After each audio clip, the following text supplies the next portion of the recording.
What is a good life?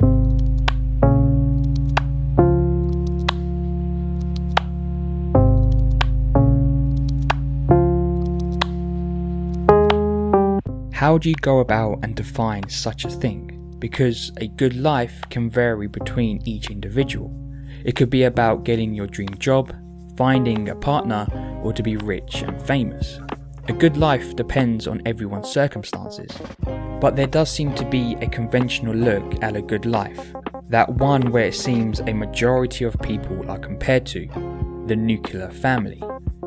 You marry your childhood sweetheart, have 2 beautiful children, preferably a boy and a girl, you have a stable job, and you live in your own house.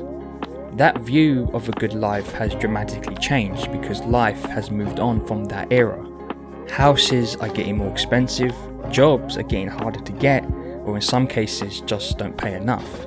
So that look at the ideal life has gone because that has now become unattainable. Because of that, the goalposts have moved and a good life seems to be just to survive. Like I said in my previous video, not suffering nor thriving, just surviving.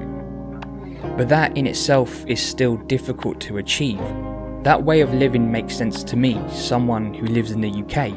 Because here, I don't need to worry about anything else. I just have to stay in my lane and hope for the best. But in other countries, just surviving is a struggle. What is a good life to someone in Afghanistan right now?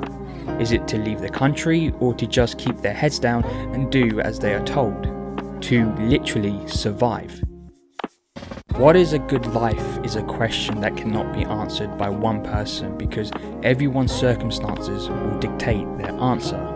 And that is what 2021's Nomadland represents to me. This film follows Fern, a middle-aged woman who decides that she wants to live the van life, a culture that is very romanticized by a lot of people on social media. But instead of just showing us the good side, this movie shows the trouble of the lifestyle from trying to find work in order to keep the van operational.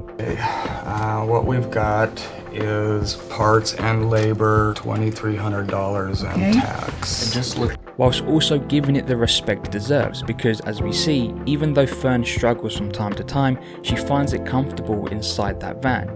More comfortable than living in a house, shown by how she keeps rejecting people about the idea of staying in one. Why don't you move in with us? I can't live here. I can't live in this room. I can't sleep in this bed. A realistic view of the van life I think is important because the glamorous videos on TikTok or YouTube are similar to watching fake gurus telling you to quit your job and to start dropshipping. Both really know that only a small minority actually achieve that lifestyle, and when it comes to the van life, that is waking up every morning to mountains and canyons. But the important message in Nomadland isn't necessarily about the idea of living in a van, but to find the answer to what is a good life. Because Fern is a character that lost it all. She lost her husband, her job, and her house. Maybe I should have tried harder so he could have gone sooner without all that pain. Her viewpoint before those things were taken away from her, which might have been very different to her viewpoint during the movie. She talks about how she loved working for the company Empire with her husband and how their house was on the far edge, seeping out to the mountains far away. We were right on the edge of town, and our backyard looks out at this huge open space. It was just desert, all the way to the mountains. But when that was all lost, her life changed, and instead of staying still like she was with Empire and her husband, he loved Empire. He loved his work so much. He loved being there, everybody loved him. So I stayed. Same town, same house. Which isn't a bad thing. She keeps moving from job to locations, making friends along the way, old or young. And even when she freezes at night or has to move from a parking lot, she continues to keep the van because to her, that life she lives currently is a good one. But as the movie tells us, her perspective might change later on as shown by the character of Dave, a fellow nomad who also travels from place to place finding any work he can. But when he meets his son who tells him he will be a grandfather, his views about living inside a van take a 180. It no longer became about the van, it was now about his grandchild. And shown by how he neglected his van, people's answer to what is a good life can change, and that is okay. Dave went from hating to being in a house to living in one. His life is good.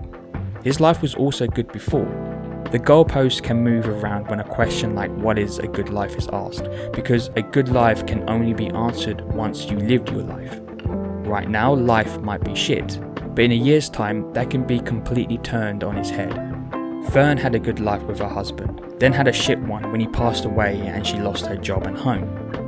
But she persevered and continued life, making sure that her next chapter will be good. It doesn't have to be better than the last, but good enough to know that you are enjoying the ride. Life is a journey. Just like how Fern drives around to different jobs and locations, we are doing the same. And one minute it sucks, but the next destination might be the best one yet.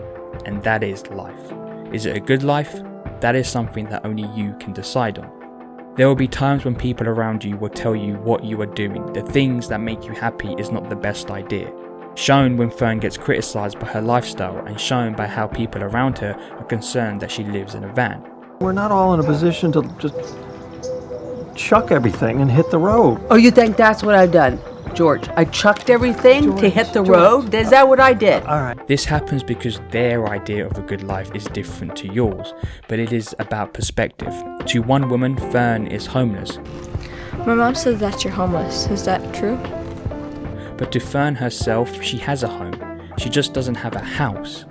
No, I'm not homeless. I'm just houseless. Not the same thing, right? No. Don't worry about me, I'm okay. Nomadland tells a story about finding happiness, finding that thing that makes life good. From Fern and her van to Dave and his grandchild, and even side characters like Swanky, who found happiness, her good life, when she was swarmed by birds canoeing, something she always wanted to do. Chloe Zhao tells a story that might look like nothing is happening, but in reality, what we are watching is Fern come out of a bad spell in her life with the death of her husband, trying to find a new answer to what is a good life. Because, of course, she would trade her nomad life away to be with her husband. But life doesn't work like that, and we are always battling to find what is a good life. So, I asked a question to you. What is a good life?